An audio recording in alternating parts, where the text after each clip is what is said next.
Montana Territory. August 1879, the sun was still rising when the blood dried on her blouse. Arietta Fallow stood over the fresh grave, her fingers clenched white around the wooden handle of a broken shovel. The wind bit her cheeks, and the smell of pine couldn't cover the copper stench of death. Her boy, Andrew, just 6, lay buried under the wild earth. Fever had taken him fast. Her daughter, Abigail, barely 8, sat silent beside a scorched cookpot, her brown eyes hollowed out like she had watched the world fall away. There had been 4 of them, then 3, now only 2. "I do not want another grave," Arietta whispered, voice hoarse, throat scraped raw from screaming into the trees last night when he passed. She did not cry. She had no tears left. The cabin sat behind her half-built, barely enough to keep the wind off. Her husband had run off a month back, chasing gold and leaving them with nothing but a cracked barn and a sack of flour. He had not sent word. She hoped he was dead. If he was not, she still hoped she never saw him again. Arietta wrapped her arm tighter around Abigail as the little girl leaned against her side. They had not eaten in 2 days. The rabbits were gone. The traps were empty. The horse had died in the spring, then came the sound hooves. Not fast, not charging, just steady. One rider. She stood, hand going to her rifle. The man came into view through the pines. A tall figure, lean but solid, with a wide-brimmed hat pulled low and a rifle across his back. Dust clung to his coat, and his horse looked like it had seen better days. He slowed when he saw them, her, holding a rifle with one arm and a child with the other. "Easy," he said, voice low and steady. "Name's Kessan North. I ain't here to cause trouble." Arietta didn't lower the gun. "Nobody ever is, then they do." His eyes went to the grave behind her. "Storms common from the northwest. You do not have enough roof for that." "Not your concern," she said. But Abigail let out a cough, thin and cracked, and Kessan's brow creased.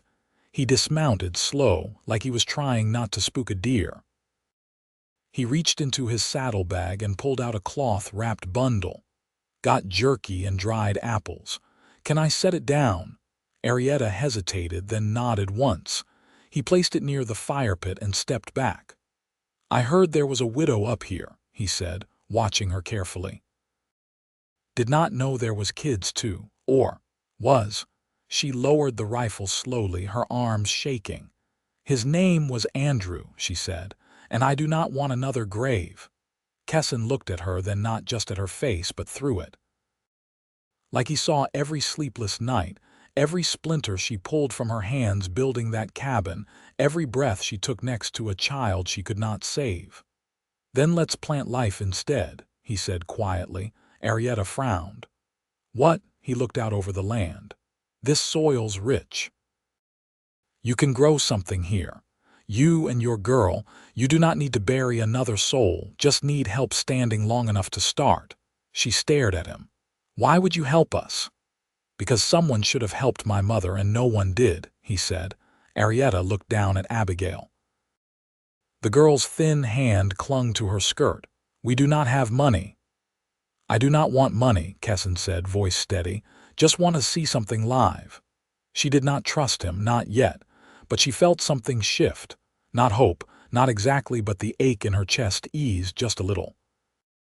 That night, Kessan built the fire higher, cooked meat and apple slices until Abigail fell asleep with a full belly for the first time in weeks. Arietta sat across from him, legs pulled up under her skirt, watching the flames. "You have any family?" she asked. He shook his head once. "Used to. Father died when I was 17. Mother passed the winter after. I have worked cattle across Wyoming and Montana since." She nodded slowly. "You ever plant anything before?" "Turnips," he said, a flicker of a smile crossing his face. "Got too proud and tried to grow them without asking anyone how.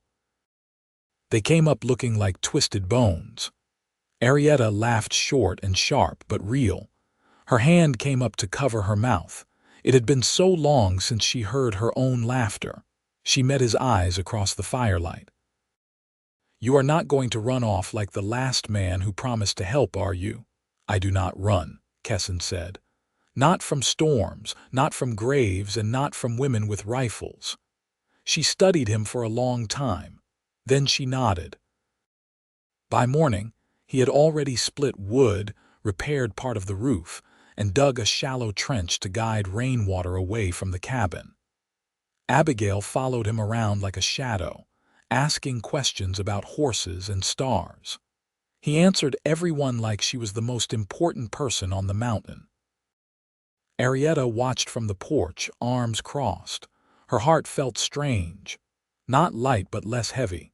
That evening she stood beside him as he hammered new boards into place. "You staying long?" she asked. He looked at her, sweat running down the side of his cheek, the hammer still in his hand. "Long as you will let me." And just like that something bloomed, quiet but sure. Like the first green shoot pushing through the frost, she touched his hand, just briefly, but he did not pull away. And for the first time since Andrew died, she looked at the land not with dread but with something close to hope. By the fifth morning, frost clung to the grass like breath caught in prayer. Arietta stepped outside wrapped in her shawl, boots damp from dew, and spotted Kessan near the slope behind the barn, his sleeves rolled, hands sunk deep into the soil. Abigail trailed behind him, dragging a small hoe too big for her arms but determined to keep pace. Arietta crossed the yard, arms folded, shadows still heavy under her eyes. "You're digging in the same place the root cellar used to be." Kessan looked up, brushing dirt from his knuckles. "Ground's soft here, holds water better." "I figured it had been used for something before. It flooded come spring," she said, stepping closer. "That's why we stopped using it. Then we'll build a channel around it, stack stone to keep the runoff out. I seen it done near Deer Lodge when I worked fencing on a wheat farm." She studied the curve of his back, the way he paused to let Abigail catch up, then bent to show her how to press seed into soil with the pad of her thumb. "You've done more in a week than anyone else in 3 years," she said quietly. "I'm not anyone else," he replied without looking up. "And this land's got more left in it than folks think." Later that day, Arietta brought out a tin basin and began washing the bedding near the creek. Her hands reddened in the cold water, but she didn't flinch. Kessan approached, a length of rope slung over one shoulder, fingers stained from pitch. "You always do it alone?" he asked. "I don't trust how others scrub," she answered, wringing out a damp sheet. He crouched beside her without speaking, rolled up his sleeves and dunked the next blanket. They worked side by side in silence, the only sound the rush of water and the snap of linen. After a while, she glanced sideways. "You don't talk much unless you mean to." "No one ever listened much back when I did," he said. "So now I wait until what I've got to say's worth the breath." She nodded, a quiet hum in her throat. "That's fair." When they'd finished, he carried the wet linens uphill to lay across the line she'd strung between 2 ironwood trees. Abigail had fallen asleep with her head on the old hound's belly he'd wandered onto the property 2 summers ago and never left. Arietta watched her daughter's chest rise and fall, a steadier rhythm than she'd seen in weeks. That night, she boiled cornmeal into mush and added a bit of lard from the bottom of the tin. Kessan took his portion without complaint, dipping it with a hunk of bread he'd baked in the coals. He'd made it with sour milk and wheat flour found in the back of the cabin, and though it was dense, it filled the quiet. After they ate, Arietta stepped out into the dark, the wind tugging at her sleeves. Kessan followed, hands in his pockets. "You miss it?" she asked. "Riding free.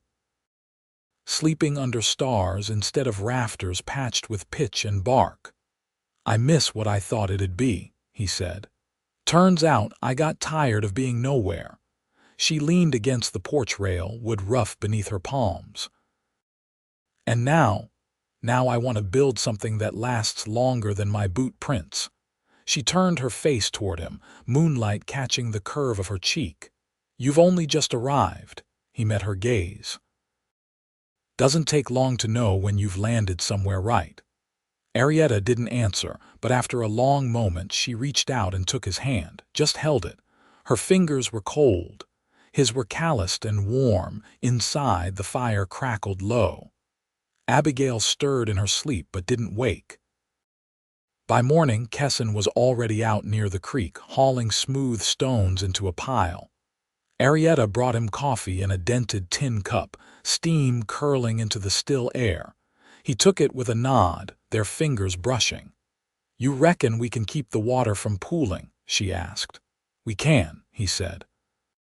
"But we'll need moss and clay to seal the base." "I'll take the north side of the hill. There's a patch near the birches," she said. "I'll go south." He paused, then added, "Take the rifle." She didn't argue. As they split toward opposite sides of the slope, the wind picked up, carrying the scent of pine and something else beneath it, wet earth, maybe, or the promise of coming rain. Arietta felt the weight of the stock against her shoulder, the steadiness of her steps on familiar ground.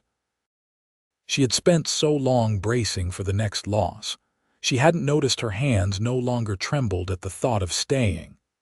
When they met again near the stream hours later, arms full of moss and clay packed into sacks, Kessan looked at her with quiet satisfaction. "You think it'll hold?" she asked.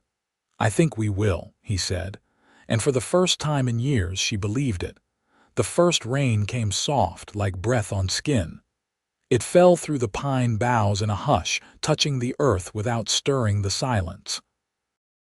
Kessan leaned the last of the stones into place around the garden bed, just as Arietta stepped out from the trees, skirt hem dark with water, and her shawl pulled close.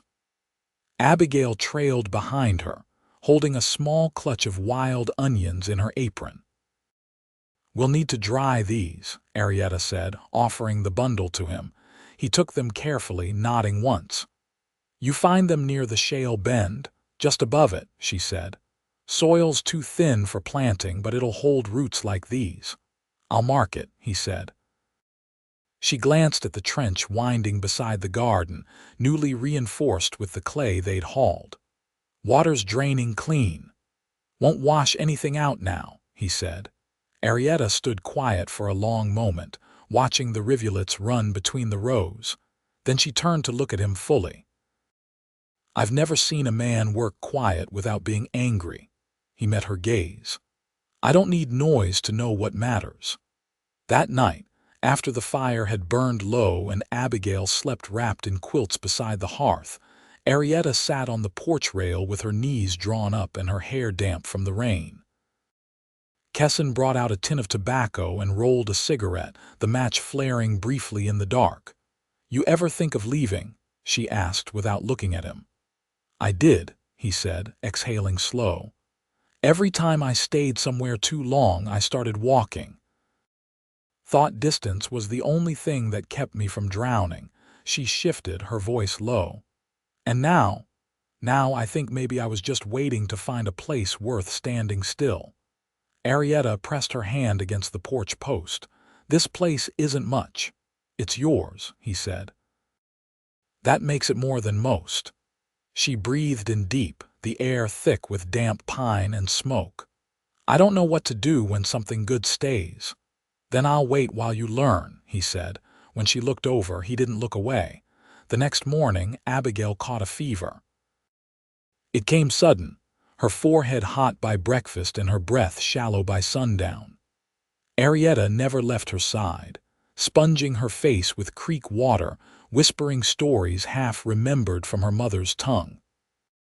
Kessan brought in willow bark boiled down to bitter tea, then sat near the wall, hands idle but eyes never straying far. "She's strong," he said softly. "She's small," Arietta whispered back. "Small things survive longer than folks think."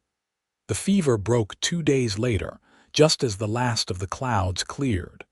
Arietta curled around her daughter that night, her hand resting on the girl's back like she was afraid to let her slip away again. Kessan didn't sleep. He sat outside, rifle across his knees, watching the dark like it might change its mind. By the week's end, Abigail was walking again, slow but steady. She followed Kessan to the edge of the meadow where the fence posts had rotted through. Together they sank new ones, her job to hand him nails and check the line with a bit of string pulled taut. "Did you ever have a dog?" she asked him. "I did," he said. "Called him Jasper. He used to steal bread right out the pan." She giggled once. "This dog don't steal." "No," he said, patting the hound's side. "This one's got manners." Arietta watched them from inside the window, a bowl of cornmeal in her lap. She didn't speak. Her hands moved slow, stirring without rush. That evening, while Abigail slept with her head on the dog's flank, Arietta stepped outside and found Kessan seated on the fence they'd just finished. "You're different with her," she said. "She don't ask for more than what's true," he said. "Most grown folks don't know how to do that." "She asked if you'd be staying," Arietta said. "I told her I didn't decide for you." "I already decided," he said. Arietta took a step closer. "And what was your answer?" "That I'm not going anywhere unless you send me." She looked down at her hands, then back up. "I don't want to be alone again." "You won't be," he said. She reached for him slow, and he met her halfway. They didn't kiss. They just stood with their foreheads touching. Nothing between them but years of quiet hurt beginning to loosen at the seams. The fields were waiting.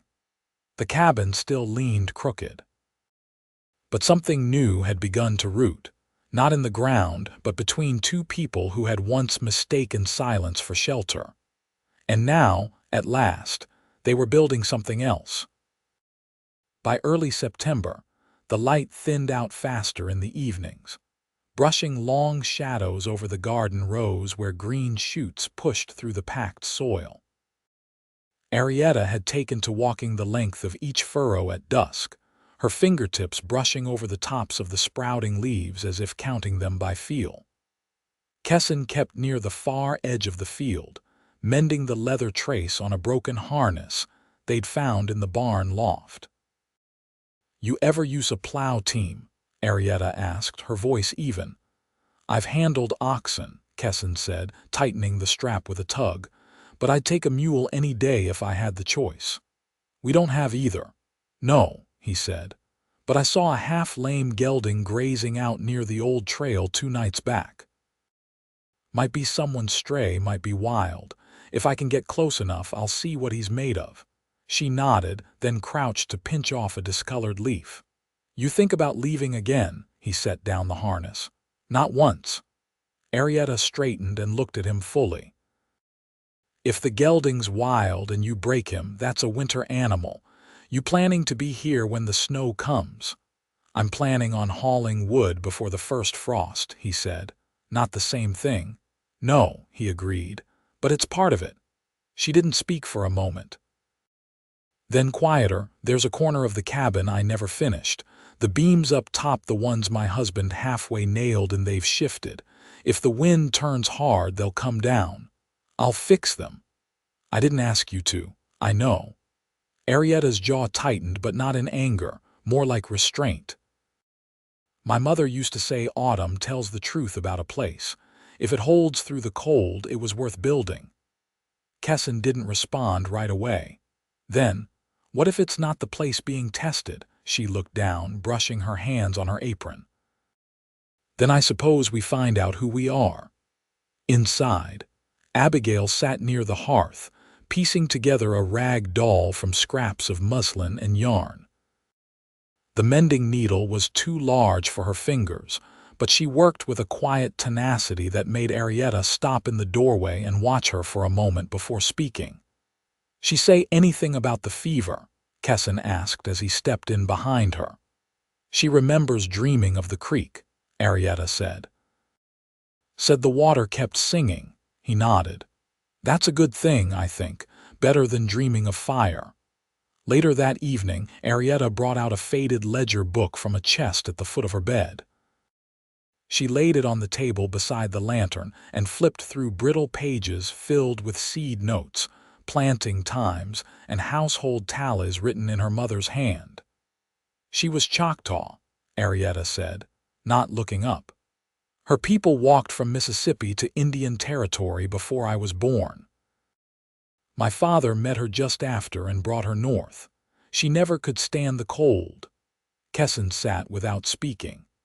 She taught me how to layer ash over the root vegetables, how to press tobacco leaves flat and dry them proper for medicine. Said the earth only gives if you ask without pride. That's good teaching.